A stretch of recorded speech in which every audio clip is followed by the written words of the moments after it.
বন্দে পুরুষোত্তমম পরম প্রেমময় শ্রী শ্রী ঠাকুরের বিবাহ নিয়ে একটি বাণী পাঠ করছি। বিয়ের ব্যাপারে সবার আগে বর্ণের হিসেব করিস, তার সাথেতেই বংশটিকে বেশ খতিয়ে দেখিস। বংশ দেখে শ্রদ্ধা হলেই স্বাস্থ্য দেখিস কেমন তার, তার সাথে তুই বাজিয়ে নিবি স্বাস্থ্য অভ্যাস ব্যবহার। এইগুলি সুসঙ্গতি মিলেই যদি যায়, বিদ্যা দেখিস নজর করে কর্মের ওজন তাই। পারস্পর্যেই এইগুলি সব মিলিয়ে দিলে বিয়ে, প্রায় দেখিস ঠকবি না তুই, মরবি না বিষিয়ে।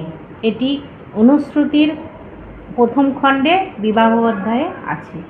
তা পরম দয়াল শ্রী শ্রী ঠাকুর আমাদের বিবাহর ব্যাপারে খুবই সচেতন ছিলেন। বিবাহটা আমাদের দেখে শুনে, এই যে বাণীতে বলা আছে, এইভাবে যদি আমরা এগুলো সব দেখে শুনে যদি বিবাহ দিই, তাহলে আমাদের বিয়ে নিয়ে ঠকতে হবে না। আপনারা সবাই ভালো থাকবেন, সুস্থ থাকবেন, পরম দয়ালকে নিয়ে আনন্দে থাকবেন। জয় গুরু, বন্দে পুরুষোত্তম।